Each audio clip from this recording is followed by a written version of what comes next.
Hello friends, welcome to my YouTube channel. आज हम देखेंगे केस स्टडी ऑन कन्वल्जन। तो नर्सिंग के जितने भी स्टूडेंट्स हैं उन स्टूडेंट्स को एक प्रॉब्लम हमेशा रहती है ड्यूरिंग असेसमेंट, इंटरनल असाइनमेंट। तो हमें as a nurse case study refer करनी पड़ती है। कोई भी मेडिकल हो, सर्जिकल कंडीशन हो, तो वो केस स्टडी का सीक्वेंस मोस्ट ऑफ स्टूडेंट को, अगर वो फर्स्ट ईयर्स में है तो वो स्टूडेंट को जो फॉर्मेट है वो प्रॉपर फॉर्मेट पता नहीं होता है। और उस टाइम पे एक गाइड चाहिए जिसके थ्रू हम लोग केस स्टडी अच्छे से लिख पाए, केस स्टडी पे अच्छे से स्टडी कर पाए। तो एक फॉर्मेट है जिससे आप एक अच्छी तरह से केस स्टडी को लिख पाओगे या फिर एक अच्छे से केस स्टडी को हैंडल कर पाओगे। तो चलो देखते हैं केस स्टडी का सीक्वेंस क्या है, उसका एज पर यूनिवर्सिटी क्या क्या गाइडलाइन है, उसमें क्या क्या इंक्लूड है केस स्टडी में, केस स्टडी किस तरह से एज सीक्वेंस से की जाती है। चलो तो देखते हैं। तो मैंने आज एक केस ली है। जो पेशेंट है मेरा वो है कन्वल्जन का पेशेंट है। तो मोस्टली जो मेरा कैसे है कि मेरी स्पेशलिटी पेडियाट्रिक नर्सिंग है, इसीलिए मैंने कन्वल्जन का जो पेशेंट लिया है वो भी है एक चाइल्ड पे ही मैंने ये केस स्टडी की है। चलो तो देखते हैं केस स्टडी किस तरह से केस स्टडी को परफॉर्म करना है और किस तरह से उसको लिखना है। केस स्टडी में सबसे पहले हम लोग अगर पेशेंट के पास जाते हैं तो पेशेंट का आइडेंटिफिकेशन डाटा, यानी कि पेशेंट के बारे में जो भी इंफॉर्मेशन है वो हमको कलेक्ट करनी होती है। तो पेशेंट का आइडेंटिफिकेशन डाटा स्टार्ट होता है पेशेंट के नाम से, name of the patient, age, फिर उसके बाद पेशेंट का सेक्स क्या है, रिलीजन क्या है, marital status, occupation, source of health care.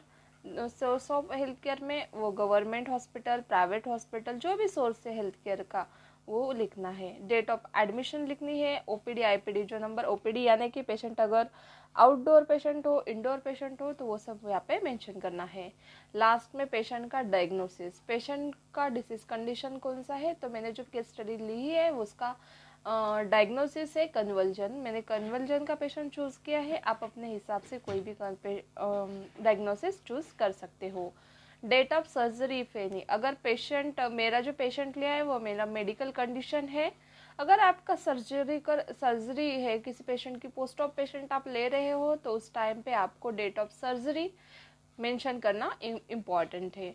तो ये है जो है फ्रंट पेज है जिसमें आइडेंटिफिकेशन डाटा लिखना है। सेकंड में हम लोगों को क्या करना होगा, पेशेंट की चिप कंप्लेंट्स लिखनी पड़ेगी।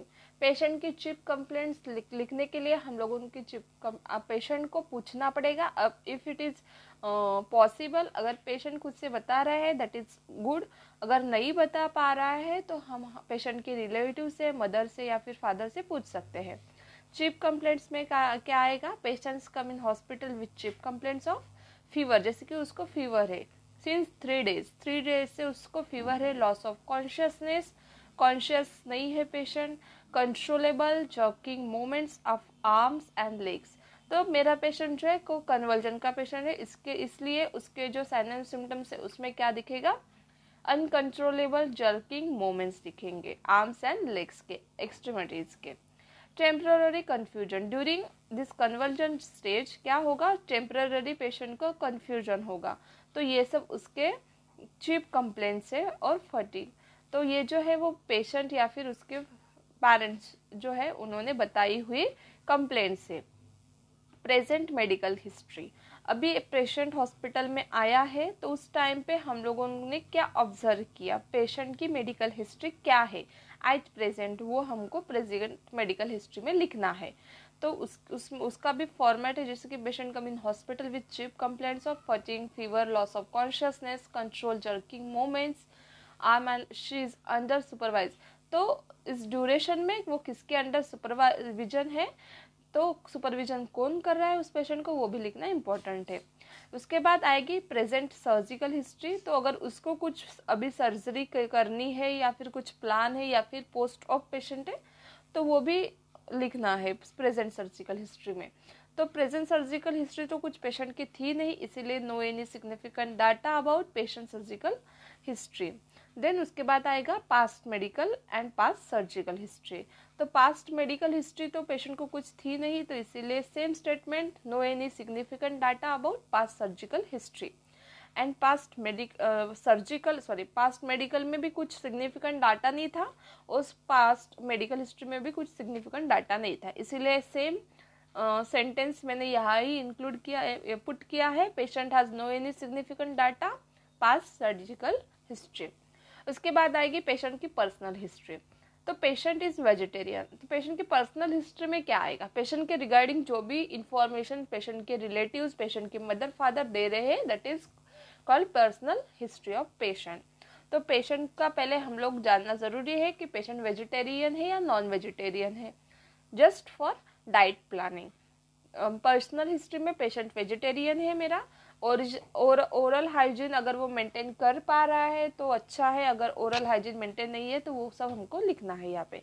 ओरल हाइजीन गुड और bad, brushing 1 or 2 twice a day, bath once a day, bowel elimination is also important during personal history, तो bowel elimination once a day, okay.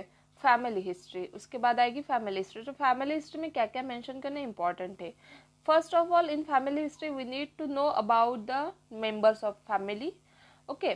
So there are 4 members in the family, all family members are physically mentally well, okay, but miss जो so and so जो मेरा patient है वो क्या हुआ उसको, ही और she is suffering from conversion disorders, okay.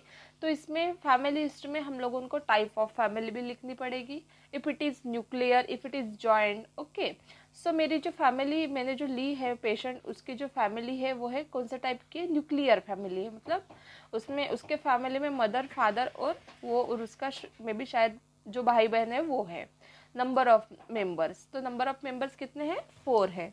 Head of the family, जो फैमिली है उसका जो हेड है वो क्या है, वो जो पेशेंट है उसके फादर है, ठीक है। उसके बाद आएगा फैमिली चार्ट। फैमिली चार्ट में हेड ऑफ द फैमिली से स्टार्ट होता है, जैसे कि उसमें सीक्वेंस वाइज लिखना है हमको, serial number, name of the family members, age, फिर उसका उनका सेक्स, ऑक्यूपेशन क्या होगा, उनका एजुकेशन क्या है, रिलेशन क्या है, हेल्थ स्टेटस क्या है, ये सब हमको फैमिली चार्ट में लिखना पड़ेगा।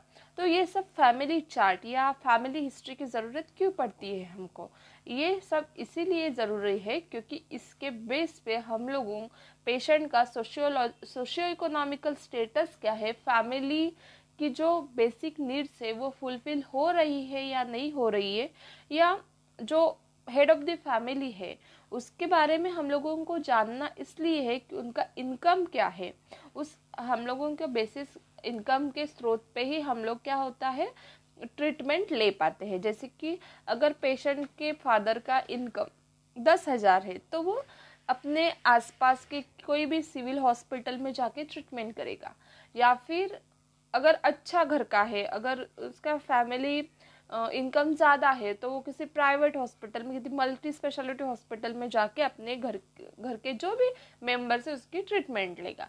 तो ये सब ट्रीटमेंट किसके बेसिस पे होती है, ऑब्वियसली इकोनॉमिकल कंडीशन भी उस टाइम पे देखी जाती है। तो फैमिली हिस्ट्री से हम लोगों को ये भी पता चलेगा कि पेशेंट के जो इकोनॉमिकल कंडीशन है, फैमिली में कौन कौन मेंबर्स है और पेशेंट की इकोनॉमिकल कंडीशन कैसी है, ये सब हम लोगों को ये फैमिली चार्ट से पता चल जाएगा। आफ्टर दैट फैमिली ट्री में क्या करना है, फैमिली ट्री में हम लोगों को सबसे पहले मदर और फादर ऑफ पेशेंट, तो ये यहाँ पे जो मैंने लिया है, ये जो बॉक्स दिख रहा है ये है पेशेंट के फादर, बॉक्स यानी कि मेल, फिर राउंड यानी कि फीमेल, और यहाँ पे एक साइन है राउंड है और उसको क्या कर किए है लाइन से उसमें, सो उसे हम कहते हैं पेशेंट, ओके। तो इस तरह से हम लोगों को फैमिली ट्री बनानी है। यहाँ पे पेशेंट के मदर फादर और पेशेंट का एक भाई है तो वो भी मेंशन किया है। उसके बाद कीज किस तरह से जो मैंने आपको बता दी है। उसके बाद आएगा डिस्क्रिप्शन ऑफ डिसीज, जो डिसीज है पेशेंट को उसका डिस्क्रिप्शन केस स्टडी में इम्पॉर्टेंट है। तो पेशेंट का जो डिसीज कंडीशन मैंने लिया है वो है कन्वल्जन, तो कन्वल्जन के बारे में पहले हम लोगों को कन्वल्जन का इंट्रोडक्शन देना पड़ेगा. Convulsion is a neurological disorder, right? Physically, it is a physical condition which occurs sudden burst of hyperactivity in the brain. So introduction, उसके बाद उसकी definition आएगी, उसके बाद उसका classification आएगा, अपना जो भी convulsion है उसका, उसके बाद आएगा उसके बारे में जो भी important चीज़ जैसे कि causes है, कॉजेस ऑफ कन्वल्जन. इंट्रोडक्शन के बाद डेफिनेशन आएगी, डेफिनेशन में क्लासिफिकेशन या फिर टाइप है according to severity of disease, वो सब हमको लिखना है. कॉजेस ऑफ कन्वल्जन लिखना है, क्या क्या कॉजेस हो सकते हैं. उसके बाद क्लिनिकल फीचर्स क्या है, जैसे कि क्लिनिकल फीचर्स में आप देख पा रहे हो जैसे कि 2 कॉलम्स है, clinical features in book, clinical features in patient. तो ये कॉलम करना इम्पॉर्टेंट है. हम लोग उनके बुक के हिसाब से हम लोग उनको पेशेंट की स्टडी करनी होगी. क्लिनिकल फीचर्स बुक में क्या क्या है, फीवर है, लॉस ऑफ कॉन्शियसनेस है, अनकंट्रोल जर्किंग मोमेंट्स है, टेम्पररी कंफ्यूजन है, fatigue, confusion, drooling, loss of bowel और ब्लैडर कंट्रोल, ब्रीफ ब्लैकआउट्स और temporary cessations of breathing, uncontrollable muscle spasms. ये सब जो है वो बुक के जो क्लिनिकल फीचर्स है वो है. बट एट प्रेजेंट हम लोगों को पेशेंट में क्या क्या फीचर्स दिख रहा है या फिर पेशेंट में क्या क्लिनिकल फीचर्स है वो हमको लिखना होगा. तो पेशेंट के जो क्लिनिकल फीचर्स है वो पेशेंट साइड हम लोगों को 1 by 1 लिखना है. That is clinical features. उसके बाद आएगा एंथ्रोपोमेट्रिक मेजरमेंट. सबको पता है if it is child, if it is a boy और girl, but if it is like adolescent, child, toddler, if it is child, so we need to know about anthropometry. So anthropometric measurement is very very important. Anthropometric measurement को अभी एक sequence होता है जैसे कि height, wait है, head circumference, फिर chest circumference, मिडान circumference, ये सब हमको लेना है. तो ये सब एंथ्रोपोमेट्रिक मेजरमेंट है. इसको भी बिफोर फिजिकल एग्जामिनेशन इसको लेना बहुत ज़रूरी है. उसके बाद आएगा physical examination. So basically physical examination जो भी हम लोग लेते हैं पेशेंट का वो हेड टू टो एग्जामिनेशन होता है. ऐसे नहीं कि टो से स्टार्ट किया और हेड तक गए, तो इस तरह से एग्जामिनेशन नहीं लिया जाता. Physical examination head to toe ही लिया जाता. एज पर सीक्वेंस वाइज हम लोगों को फिजिकल एग्जामिनेशन करना है. सबसे पहले जनरल ओवरऑल जो हेल्थ है लुक वाइज वो हम लोगों को पेशेंट का देखना है. नरिशमेंट किस तरह से अंडर नरिश्ड है वो सब देखना है. बॉडी बिल्ड कैसे, थीन है, ओवेस है. कॉन्शियसनेस देखना है, अलर्टनेस देखना है या फिर स्पीच देखनी है, पर्सनल हाइजीन, पोस्चर और जो भी पोस्चर है, गेट है, बॉडी का जो कर्व है वो कैसा है, वाइटल साइंस देखने हैं. उसके बाद फिर आएगा स्किन में स्किन का कलर होगा, वैस्कुलरिटी होगी, पिगमेंटेशन होगा, टेम्परेचर, टर्गर और edema if it is there edema is present, lesions, ठीक है. नेल्स में देखना है. फिर स्कल देखना है. स्कल में क्या देखोगे, मोस्टली स्कल में क्या देखना है, तो पहले तो जो स्कल है, स्काल्प है, वो उसमें कुछ लेजन्स है क्या नहीं है, और फिर स्कल जो है वो अप्रोप्रिएट टू बॉडी शेप और साइज है या नहीं वो भी देखना है. हेयर्स किस तरह से है, स्कल में जो हेयर्स ग्रोथ है वो किस तरह से है. फिर आएगा फेस, आईज, ऑरिकल्स, नोज आएगा. फिर आएगा माउथ, नेक, चेस्ट, फिर एब्डोमेन. उसके बाद आएगा फिजिकल फीमेल जेनाइटल ऑर्गन्स और रेक्टम. सो ये 1 by 1 हम लोग उनको फिजिकल एग्जामिनेशन करना है पेशेंट का. फिजिकल एग्जामिनेशन के बाद आएगा इन्वेस्टिगेशन. हम अगर पेशेंट के बेड साइड पे लेके हम लोग हिस्ट्री ले रहे हैं पेशेंट की, so we need to know about investigation also. हम लोग उनको एक सीक्वेंस वाइज पेशेंट की अगर स्टडी करनी है तो investigation is also important in that condition. मेरा पेशेंट अगर कन्वल्जन का है तो उस टाइम पे इन्वेस्टिगेशन जो भी हुए हैं पेशेंट के, जो भी ब्लड टेस्ट हुई है, सीटी स्कैन हुआ है, जो भी MRI हुआ है, वो सब investigation we need to know about all conditions about the patient. So investigation is also important. We need to put after investigations we need to know about medication. तो जो भी मेडिकेशन पेशेंट को चल रहे हैं उसके हिसाब के इस हिसाब से हम लोगों को क्या करना पड़ेगा, मेडिकेशन की स्टडी करनी पड़ेगी। जैसे कि मेडिसिन है, कोई भी एक इंजेक्शन एट्रिवेन लिया मैंने, लोरेज़ेपैम, जिसका ट्रेड नेम क्या है, इस तरह से हम लोगों को एक चार्ट बनाना पड़ेगा। हर मेडिसिन का एक सेपरेट चार्ट बनाना पड़ेगा, जैसे कि ट्रेड नेम कौन सा है, फार्माकोलॉजिकल नेम कौन सा है, डोज, रूट, फ्रीक्वेंसी कितनी होगी, मैकेनिज्म ऑफ एक्शन क्या है मेडिसिन का, साइड इफेक्ट क्या है, पर नर्सेस की जो रिस्पॉन्सिबिलिटी है ड्यूरिंग एडमिनिस्ट्रेशन ऑफ मेडिसिन और during the that particular medicine. तो नर्सेस की जो रिस्पॉन्सिबिलिटी है वो क्या आएगा, ड्रग्स चार्ट में आएगा। तो इस हिसाब से हम लोगों को वो ड्रग चार्ट बनाना पड़ेगा।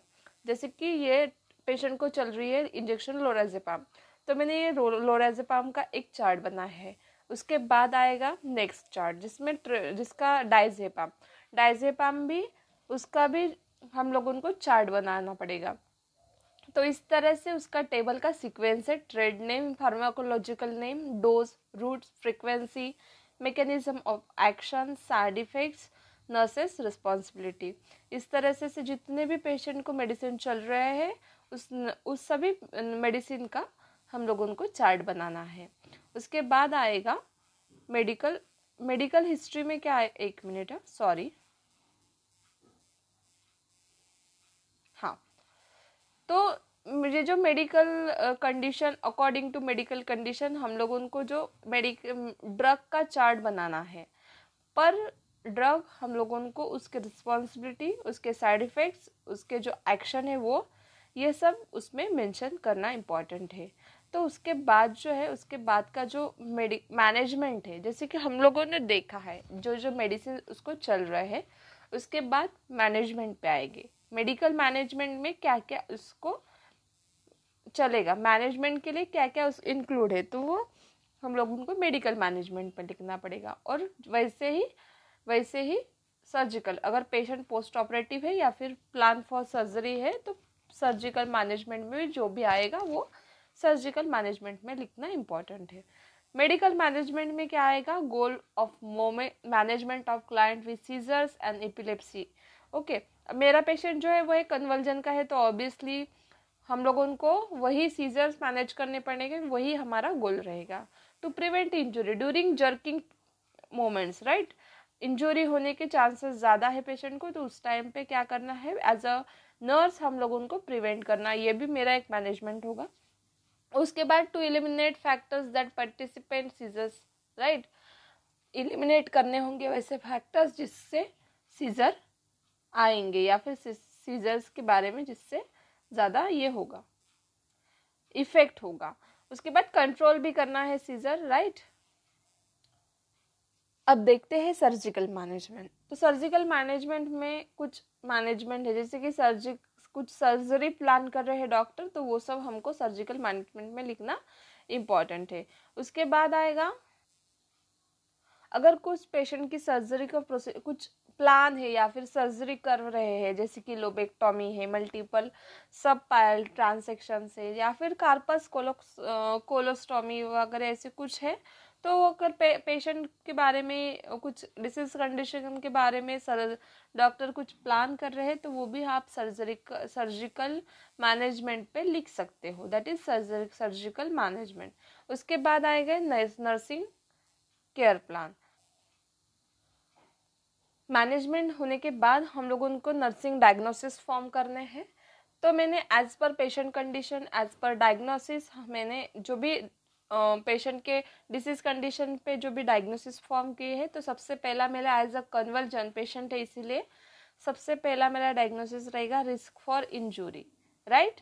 तो रिस्क फॉर इंजुरी का डायग्नोसिस मैंने फॉर्म किया है। तो इसमें डायग्नोसिस फॉर्म करते वक्त ये ध्यान रखना है, जैसे कि risk for injury related to loss of sensory, right, जो नंदा डायग्नोसिस के हिसाब से हम लोगों को डायग्नोसिस फॉर्म करना है।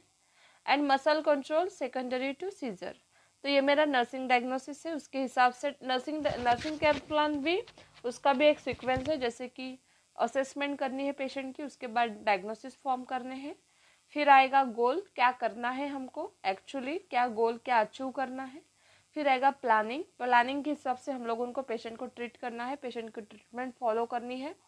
अकॉर्डिंग टू डैट हम लोग उनको इम्प्लीमेंटेशन करना है। इम्प्लीमेंटेशन के बाद जैसे कि हम लोग प्लानिंग करते हैं, so we should know about rationale, क्या कारण है उसके पीछे, वो भी हम लोगों को पता होना चाहिए। आफ्टर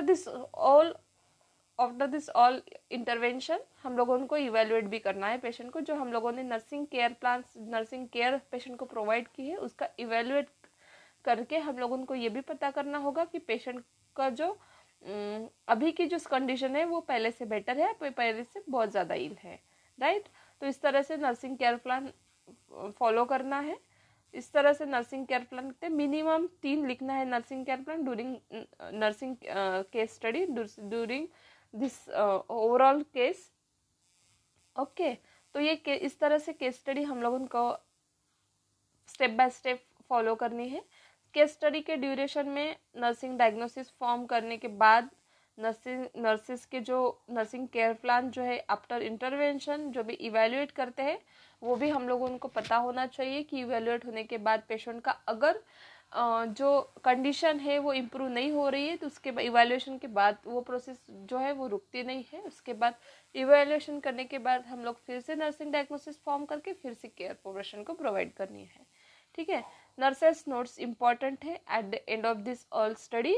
नर्सेस नोट्स इसलिए इंपॉर्टेंट है क्योंकि हम लोग उनको पता होना चाहिए कि हम लोगों ने एज अ नर्स क्या इंटरवेंशन किया है पेशेंट पे, कौन से डाइट दी है, कौन से मेडिकेशंस दिए हैं, ये सब नर्सेस नोट्स में इंक्लूड है, ठीक है। उसके बाद नर्सेस नोट्स के बाद पेशेंट को हेल्थ एजुकेशन भी इंपॉर्टेंट। नर्सेस नोट्स में एक बार दिखा देती हूँ, जिसके एज पर कॉलम्स हम लोगों को नर्सेस नोट्स लिखना है। जैसे कि ऊपर आएगा पेशेंट का नेम, एज, सेक्स, उसके बाद आएगा डेट, टाइम ऑफ जो भी केयर है वो, डाइट आएगा, मेडिकेशन चार्ट में आएगा, मेडिकेशन प्रॉपर जो टाइम पे हम लोगों ने मेडिकेशन पेशेंट को दी है वो मेडिसिन आएगी उसमें। नर्सिंग इंटरवेंशन में आएगी जो फ्रॉम स्टार्टिंग टू एंड जो भी मेडिसिन हम लोगों ने दी है पेशेंट को वो सब आएंगे उस पर, ठीक है, ठीक है। कंक्लूजन के बाद आएगा बिब्लियोग्राफी कि किस बुक से हम लोगों ने वो स्टडी ली है या फिर रेफर किया है। ऑब्वियसली अगर हम लोगों किसी केस पे स्टडी कर रहे हैं, किसी डिसीज कंडीशन पे स्टडी कर रहे हैं, तो हम लोग किसी बुक्स के हिसाब से ही उसको फॉलो करेंगे या फिर रेफर करेंगे बुक्स जो भी हम लोगों को जो भी बुक्स प्रोवाइड किए हैं। जैसे कि नर्सिंग, पेडियाट्रिक नर्सिंग के लिए पारुल दत्ता का बुक बहुत अच्छा है डिसीज कंडीशन के लिए, राइट। सो जो भी बुक्स हम लोग उनको रेफर करने हैं या फिर जो हम लोग नेट से जो भी इंफॉर्मेशन उस डिसीज कंडीशन के जो भी नॉलेज हम लोग गेन करेंगे, तो उसके बारे में हम लोग उनको बिब्लियोग्राफी में लिखना बहुत ज़्यादा इम्पोर्टेंट है, ठीक है। तो इस तरह से ये केस स्टडी हम लोग उनको sequence wise step by step करनी पड़ेगी।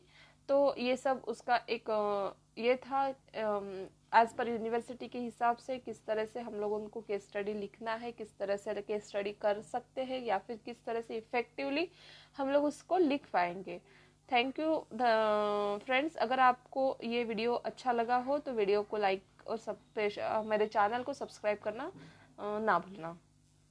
धन्यवाद।